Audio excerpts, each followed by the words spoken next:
Hello, friends. I'm Professor Smita Jha from the Department of Humanities and Social Sciences, and I'm doing Health and Disability in Humanities. And under this caption, today I'm going to discuss literature and medicine, which is one of the very important aspects of health humanities. So, from our previous discussions, an important question naturally emerges: what exactly is medical humanity, and in what ways can the broader field of humanities appropriately engage with questions of medicine, health, illness, care, and humanities? Since medieval times, the humanities have been used to deepen our understanding of illness and healing, while also exploring the meaning and possibilities of human existence and experience. Historically, this field has focused on describing experiences on multiple scales, from the individual to the global.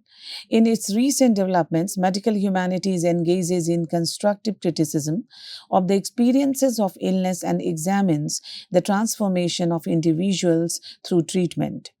These advancements have prompted discussions on how topics like madness, anxiety, psychological disorders, trauma, and various forms of suffering have shaped literary works in unprecedented ways. Additionally, medical humanities appreciates and interprets the experiences of medical and healthcare practitioners through studies of films, literature, music, visual arts, philosophy, and other cultural discourses. As a result, medical humanities has gained increasing visibility over the past few decades. If we talk of history of medicine, we may say that if we first note the history of medicine, we notice that medicina is the art of healing or the means of healing that is derived from medicinus, relating to healing, that is further derived from media or medicor, which means to heal or cure. The words medicine and medical tend to appear frequently, and we have no difficulty recognizing the variant forms of terminologies in a medical library like medicina, medicine, medicine, medicina, and medicine. The linguistic relationship here is already quite evident, and the terminology already signals a close conceptual connection. Although a cursory examination of a score of books on medical terminology in numerous languages discloses definitions, explanations, and esquisses of extensive scientific vocabularies, it reveals no comprehensive analysis recognizing the variant forms of the word medicine and its relation to literature, leading to a comprehensive understanding of culture, society, and health. Thus, it is important to understand the interrelation between literature and medicine. Literature and medicine is an interdisciplinary field within the medical humanities that examines the intersection of healthcare and the arts to foster empathy, observation, and self reflection in medical practice. It uses literary text, including poetry and narrative, to humanize biomedical sciences and explore the subjective experience of illness. Within medical humanities, the relationship between literature and medicine is frequently examined through a dichotomous lens, wherein literature is associated with imagination and artistic expression, while medicine is linked to empirical observation and scientific analysis. However, the works of authors and poets like John Keats, as we will also be discussed later in this lecture, provide a compelling illustration that this dichotomy is not absolute. Instead, there exists a dynamic intersection in which the realms of literary artistry and medical understanding converge in significant and illuminating ways.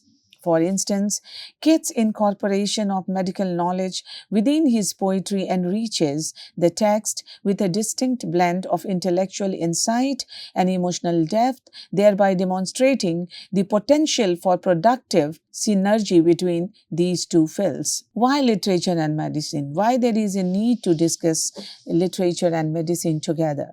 This very question, why literature and medicine, was put to several physicians, writers, literary scholars, and medical humanists 15 years ago to elicit the responses that made up most of the first issue of the journal Literature and Medicine. So, the key aspects of literature and medicines are first narrative medicine, which we discussed earlier also. And this focus highlights the story of the sick person, emphasizing the meaning of illness and enhancing communication between patients and practitioner. Themed studies. Research covers topics such as disease, disability, violence, trauma, power structure, and the cultures of medical practices. Then comes medical education. Literature is used in medical school curricula to help trainees develop critical thinking and understand patient experiences. Then comes pathography and memoir. These genres are critical for understanding the subjective experience of being ill. Then comes physician writers. The field often features literary works by doctors such as John Keats, Anton Chekhov, who bridged the gap between the art and science of medicine. So, the impact of literature on medical practice is worth to discuss because it enhanced empathy. By reading and interpreting narratives, practitioners gain a deeper understanding of the patient's lived experience. Improved diagnosis. Parallels are drawn between a doctor interpreting symptoms and a reader analyzing a text, fostering a stronger analytical skills. Ethical insight. Literature offers complex scenarios to navigate ethical issues in medicine. Professional development, reflective writing, and reading provide tools for doctors to explore their own biases and emotions in clinical work. So, medical humanities program effectively enhance sympathy, empathy, and compassion in healthcare professionals and students, with meta-analysis showing significant improvements in empathy scores following interventions. These humanistic dimensions are considered essential for patient-centered care, building trust, and improving clinical outcomes.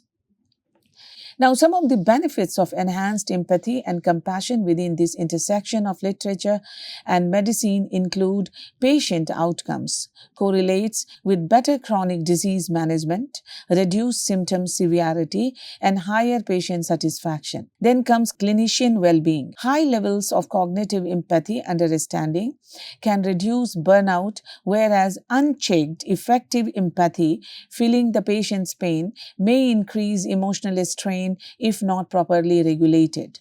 Third is bias mitigation. Humanities coursework combined with service learning helps students identify and reconcile implicit biases towards marginalized groups. Fourth is intervention duration. Short-term program under 4 months show the most immediate gains in empathy. Longitudinal integration is recommended to combat empathic erosion, a natural decline often seen as students progress through medical training. Then comes gender differences. Studies suggest these programs may benefit female students more than males, as women may be more receptive to emotional science and respond quicker to humanistic interventions. AI integration. As artificial intelligence transforms clinical practice, the humanities are viewed as vital for ensuring that empathy remains central and that technology complements rather than replaces compassionate care. Now, let us delve deeper into this important aspect of literature and science and its enhanced empathy and compassion. So, artificial intelligence integration in medical humanities enhances patient-centered care by augmenting empathy, analyzing narrative data, and addressing ethical, social, and cultural dimensions of technology. It combines artificial intelligence driven data insights with humanistic perspectives to improve diagnostic accuracy, reduce bias, and ensure, for example, that AI tools in healthcare are designed to support rather than replace human care. So, the key areas of artificial intelligence integration and medicine are narrative medicine and empathy. Artificial intelligence tools are used to analyze patients' stories, narratives, and the broader social context of illness to improve clinical empathy. Then, Ethical and social oversight. Medical humanities experts use their expertise in ethics to address biases within machine learning algorithms and ensure that artificial intelligence deployment, for instance, does not exacerbate existing healthcare inequalities. Third, education and training. Medical education is increasingly integrating artificial intelligence into curricula to help students navigate the ethical implications of technology and improve, for instance, their patient centered skills. Augmenting human capabilities, artificial intelligence acts as a tool to free up time, allowing clinicians to focus more on direct patient interaction and compassionate care. Augmenting human capabilities involves using technology, primarily artificial intelligence, wearables, and biotechnology, to enhance rather than replace humans' physical, cognitive, and social functions. It improves productivity and performance by extending human limits through tools like exoskeletons, artificial intelligence assistance, and neuro enhancement, blurring the line between human and machine. Now, let us know the key aspects of human augmentation in medical humanities, which comprises cognitive enhancement. So, artificial intelligence tools and neural technology improve memory, decision making, and analytical abilities, particularly for processing complex data under stress.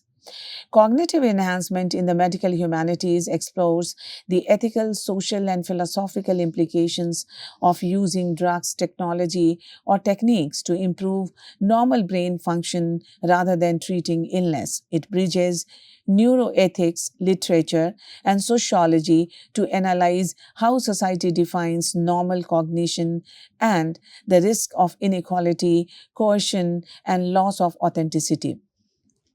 Physical augmentation, wearable and robotics, exoskeleton, prosthetic limbs enhance strength, speed, and endurance. Sensory augmentation, technologies that expand human senses, such as improved hearing aids or AR, to enhance environmental perception. Hybrid intelligence, the merging of human expertise with artificial intelligence to maximize both human judgment and machine efficiency. Workplace productivity. Artificial intelligence agents are used to automate routine tasks, allowing workers to focus on higher value activities.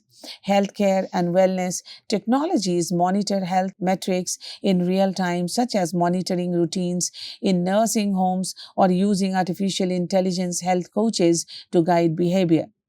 High stress environments, research into neurofeedback allows AI to monitor a user's cognitive load, optimizing performance and reducing stress during complex tasks. Medical humanities and medical augmentation. So, the scope within medical humanities include the use of pharmaceuticals, stimulant, ADHD medication, neurotechnologies, or cognitive training to boost memory focus in healthy individuals. Furthermore, the ethical debate addresses core issues such as the pressure for enhancement, academic doping, equitable access, the authenticity of achievement, and potential side effect. Within this, the medical humanities approach highlights that instead of solely focusing on technical feasibility, the humanities examine the human experience, such as how smart drugs influence personal identity, the meaning of effort, and social views on perfection. Moreover, the field also evaluates natural enhancer like meditation, nutrition, and exercise, which raise fewer ethical dilemmas than pharmacological interventions. Debates often focus on whether physicians should prescribe stimulants for performance enhancement and how institutions should manage their use. Furthermore, literature and science study challenge the culturally enforced hierarchical distinction between useful science and useless literature. As George Levine puts it in a seminal essay collection, Literature and Science, whatever else they may be, are modes of discourse, neither of which is privileged except by the convention of the cultures in which they are embedded. This raises another question. What ways can the separate fields of literature and medicine be mutually useful to one another?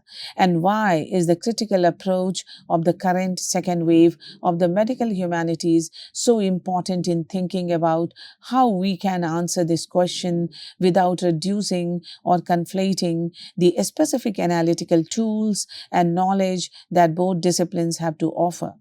To answer these questions, let us journey back to the early ways in which literature and medicine were connected in the first wave of medical humanities lineage. Medical humanities 15 years ago was a budding enterprise made up primarily of those with a special interest in the history of medicine or the emerging field of bioethics. Literature was just beginning to find its place at the table where the pioneers were attempting to bring the values and concern of the humanities to bear on medical practice. However, literature and medicine have evolved in their own right, and this evolution has taken place in ways that few people writing in 1981 could have foreseen. In more than 20 years of teaching literature to medical students and physicians, practitioners of literature and medicine have clarified its conceptual framework and identified how its study has strengthened the human competencies of doctoring, which are a central feature of the art of medicine. Let us review some essential developments in the field of literature and medicine as a background for characterizing some of its most important conceptual issues. Bringing literature into medical education was not as odd as it might appear. The affinity between literature and medicine has long been recognized and stretches back to antiquity. Apollo, the Greek god of medicine and poetry, who has come to symbolize this strange marriage, is often invoked to provide historical authority. Physicians and literary scholars alike have traditionally explored certain relationships between literature and medicine, including images of physicians and works of physician writers such as Francois Rabelais, 1494 to 1553, Tobias George Smollett, 1721 to 71, Oliver Goldsmith, 1730 to 74, John Keats, 1795 to 1821, Sir Arthur Conan Doyle, 1859 to 1930, Anton Chekhov, 1860 to 1904, William Somerset Maugham, 1874 to 1965, William Carlo Williams, 1883 to 1963, A.J. Cronin, 1896 to 1981, and Walker Percy, 1916 to 90. Themes of disease, wounds, and illness in novels, short stories, and autobiographical writings have also been popular areas of investigation, especially in such texts as The Magic Mountain, The Death of Ivan Ilyich, and The Yellow Wallpaper. Literature, the reading and writing of it, especially poetry, and the personal journal has also been suggested as a mode of healing, going back to Aristotle's observations on the power of catharsis, which we will now discuss in greater detail. Now, what is Aristotle's medical thought and his philosophy? So, Aristotle's medical thought was a foundational bridge between abstract philosophy and empirical science. He established a systematic framework for understanding the body, health, and disease through logic, causality, and direct observation. Aristotle defined medicine as a practical art, technique, whose primary objective is health. Medicine versus nature. He believed medicine should imitate and assist nature rather than fight it. So the four causes, he applied his four causes to medical theory. First is material cause, the bodily element, hot, cold, dry, moist, and physical part. Formal cause, the soul, which he viewed as the form or intenche that gives a body its life and purpose. Efficient cause, the immediate sources of change such as doctor or the body's internal heat. Final cause, the telos, purpose, which for the body is the realization of its healthy functioning state. So, what is biological and anatomical theories within Aristotle philosophy? So, while he was the son of a court physician, Aristotle was more of a biological researcher than a practicing doctor in the following ways. First is empiricism. He was the first to use animal dissection extensively to ground his theories, though he did not dissect humans. Cardiocentrism. He incorrectly believed the heart rather than the brain was the center of sensation, intelligence, and motion. Thermoregulation. He viewed the heart as the source of innate heat and the brain as a cooling organ meant to moderate then heat. Observation. He is detailed, studied, covered embryology, comparative anatomy, and even physiological processes like breathing and digestion. Well, let us know about the Aristotle's concept of health and disease. Health as balance. Health was a virtue of the body defined as a dynamic state of harmony between its parts. Disease as deviation.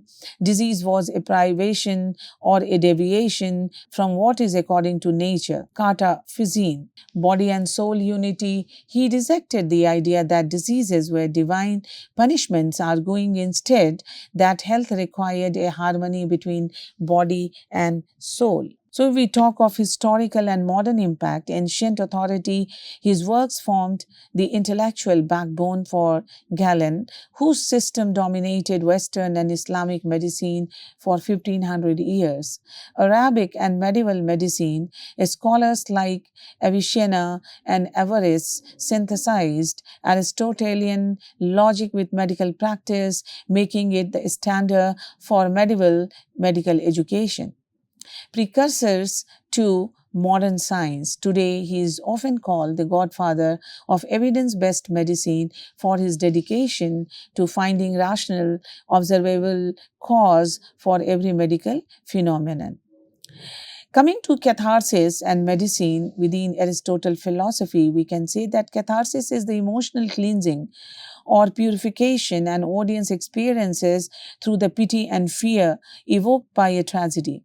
Aristotle famously used the term only once in his Poetics, leaving its exact meaning open to centuries of debate among medical, psychological, and literary scholars. Let us see what are the three primary interpretation of catharsis. So scholars generally categorize the meaning of catharsis into three distinct theories. First is purgation, that is medical, viewed as a safety valve. This interpretation suggests that tragedy acts like a medical treatment, literally purging unhealthy or excess emotion from the system to restore balance. Second is purification, moral. This theory argues that catharsis doesn't remove emotions but refine them. It recalibrates the viewer's feeling of pity and fear towards a virtuous mean, helping them feel the right emotions for the right regions in everyday life. Clarification, that is intellectual. A more recent view suggests catharsis is a cognitive process. By watching a tragedy, the audience achieves a clearer, universal understanding of human suffering and the relationship between character and destiny. Furthermore, novels that portray the history of medicine, whether sketchily or in depth, give readers a snapshot of the development of medicine and its practitioners. The work of physician writers show the affinity of one field for the other. This further document often powerfully and eloquently shows how some professionals have nourished an important part of their lives outside medicine. Themes of illness in works of literature are an unusual and not entirely explained phenomenon. So let us look at some of the literary examples that engage with this intersection of literature and medicine. So, first, I would like to mention Albert Camus' The Plague. Why some writers, such as Albert Camus in The Plague, have been so drawn to illness as a background or controlling motive to communicate other theme is an intriguing and complicated question, the answer to which may not be fully known even by the writers. The rest of the themes generally follow as corollaries to Camus' philosophy. In the novel The Bubonic Plague, a symbol of many things: the harsh, meaningless universe, the human condition, or war. But all of them mean suffering and death. Then, other book I would like to mention is Thomas Mann's Zoberg, The Magic Mountain. An early example of literary criticism on medicine is Thomas Mann's Zoberg, The Magic Mountain, published in 1924. At the same time as Sinclair Lewis Arrowsmith, the novel was instrumental for Mann in gaining the Nobel Prize for Literature in 1929 and is regarded as a masterpiece in medicine in literature. As an important German medical building rumor, the book described precisely the methods of diagnosis and treatment of tuberculosis in the sanatorium era, a parody of life in the International Tuberculosis Sanatorium, Berghof in Davos, Switzerland. It reveals, at the same time, the conflict of philosophies, political ideals, and reality, which ended in World War I. As a result, political and philosophical disorientation led to a crisis in medicine. Mann portrays the two physicians, Hofrat Behrens and Dr. Krowski, as narrow-minded, fixed on their specialities, and greedy for financial gain. The image of the heroic physician was criticized at that time because there was no specific treatment for tuberculosis, and rigid attention to rules and schedules in sanatoria was required by inhuman and strict doctor. Victor von Wiskar determined the culmination of inhumanity in medicine in the mid-20s in Natur und Geist, Nature and Spirit, in which he characterized post-war medicine as technical, with impersonal ward rounds and the high-tech examinations, but without human impact. Consequently, the theories and tools of recent literary critical movements, including reader response criticism, deconstructionism, and feminist criticism, have raised new questions for old text, as well as expanded the number and types of works considered as fertile ground for exploration in the field. Owing partly to these developments, literature and medicine have also concerned themselves with clinical hermeneutics and concepts such as the patient as text. Next book which I love to offer is James Joyce's A Portrait of the Artist as a Young Man. This example is Irish author James Joyce's A Portrait of Artist as a Young Man, first published in 1916, which is a groundbreaking novel that follows the intellectual and emotional development of Stephen Dedalus. The story is a semi-autobiographical coming-of-age narrative that captures Stephen's journey from childhood to adulthood, exploring his struggles with religion, family expectations, and the pursuit of artistic expression. Set in Ireland during the late 19th and early 20th centuries, the novel delved into the complexities of Irish identity, the influence of Catholicism, and the social and political challenges of the time. Moreover, Hudson Jones also presented two American medical building rumors published over 50 years apart that reflect the changing literary images of medicine in the 20th century, in which godlike heroic physicians become more and more like technocrats without moral guidelines and humanity. Next is William Golding's Darkness Visible. Darkness Visible is the most mysterious of all Golding's novels, and he famously refused to discuss it during his lifetime. It is an astonishing achievement and is his most modern book, with themes of terrorism, spirituality, multiculturalism, and sexual politics. Darkness Visible is divided into three parts, although these are joined together in a subtle but deft manner. The novel opens in a flash of fire at the Isle of Dogs, London, during World War II. The streets are aflame following a bombing, and the onlookers are frightened and confused in the chaos. But the brightness of the fire has a curious effect. There was so much light, there was, if anything, too much clarity, too much shameful, inhuman light where the street ended. The firefighters and volunteers are shocked to see someone walking out of the fire, badly burned on the left side of his body. It is a child who walks towards them. Nothing is known about the child. His background was probed and probed without result, for all the most painstaking inquiries could find. He might have been born from the sheer agony of a blurring city. They called him number 7 before renaming him Matthew, known as Matty.